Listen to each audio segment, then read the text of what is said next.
नमस्कार दोस्तों। आज के इस वीडियो में हम ये एक गणित का प्रमेय पढ़ेंगे जो बहुत ही महत्वपूर्ण है और इस प्रमेय की सहायता से हम दो संख्याओं का लासा और मासा ज्ञात कर सकते हैं। ठीक है, तो हम स्टार्ट करते हैं इसको। ये है अंकगणित की आधारभूत प्रमेय। अंकगणित की आधारभूत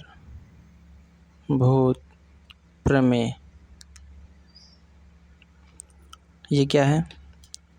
तो ये प्रमेय है प्रत्येक भाज्य संख्या को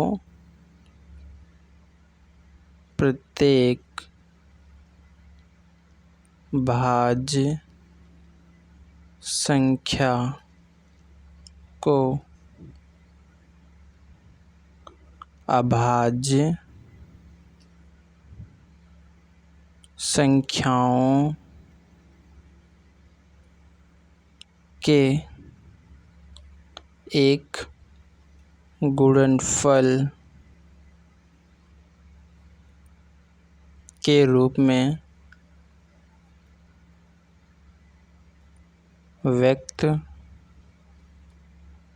किया जा सकता है तथा यह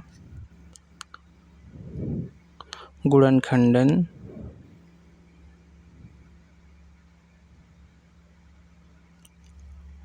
अभाज्य गुणनखंडों के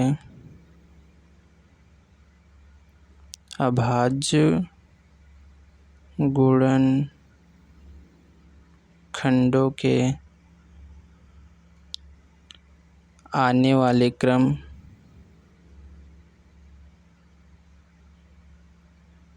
के बिना अद्वितीय होता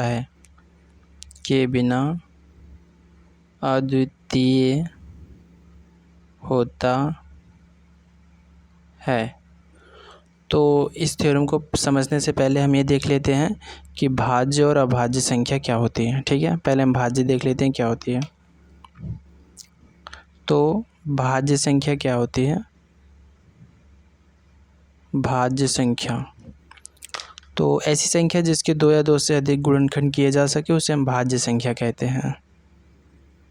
ऐसी संख्या जिसके दो या दो से अधिक गुणनखंड किए जा सकें बस इतना ही। ऐसी संख्या जिसके दो या दो से अधिक गुणनखंड किए जा सके उसे हम भाज्य संख्या कहते हैं। जैसे में हम देख सकते हैं 32, 54 और 320। 32 कैसे?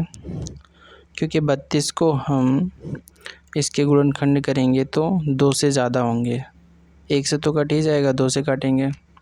2 1 2, ये एक बचा 12, 2 6 12, 2 8 16, फिर 2 से 2 चौक 8, फिर 2 से 2 दूना 4, फिर 2 से 2 1 2।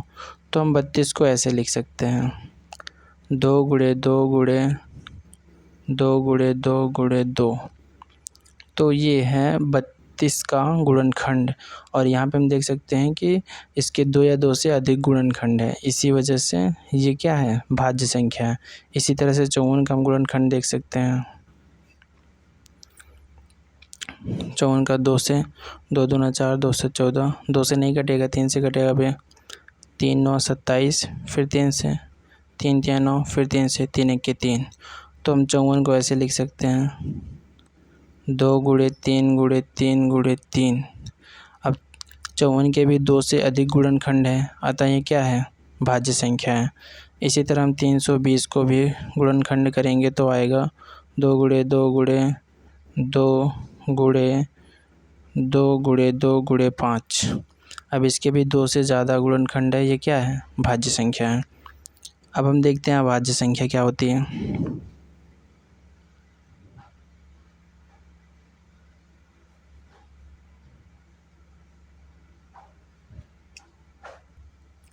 अब देखते हैं अभाज्य संख्या क्या होती है। अभाज्य संख्या ऐसी संख्या जिसके दो या दो से अधिक गुणनखंड ना किए जा सकें। ऐसी संख्या जिसके 2 या 2 से अधिक गुणनखंड ना किए जा सकें, या हम इसको ऐसे भी कह सकते हैं, जो केवल एक और स्वयं के अलावा किसी और से विभाजित ना हो, ऐसी संख्या को हम अभाज्य संख्या कहते हैं। ऐसी संख्या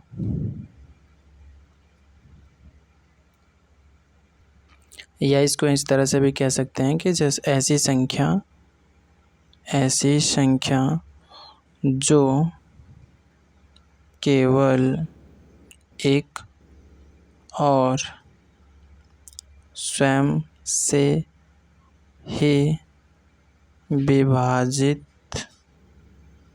हो, उसे हम क्या कहते हैं? अभाज्य संख्या। जैसे में अगर हम देखें तो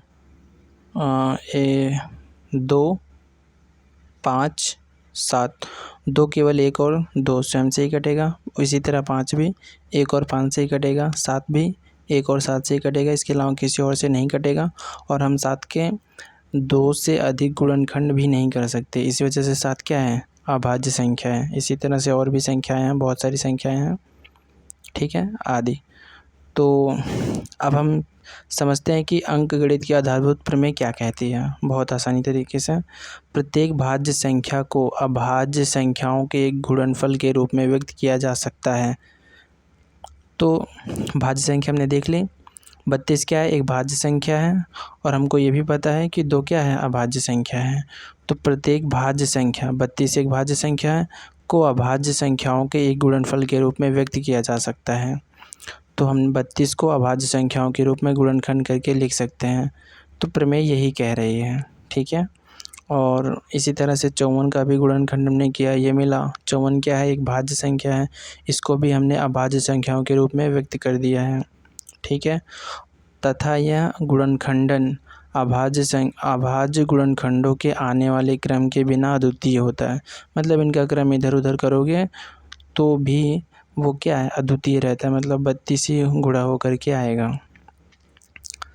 तो अब हम देख लेते हैं इसका उपयोग क्या है। अंकगणित की आधारभूत प्रमेय का उपयोग क्या है। इसका उपयोग लासा मासा निकालने में होता है। जैसे हम 2 संख्याएं लेते हैं, कुछ भी ले सकते हैं आप, सपोज 6 और 20 ले लेते हैं। इन दोनों का हमें क्या निकालना है?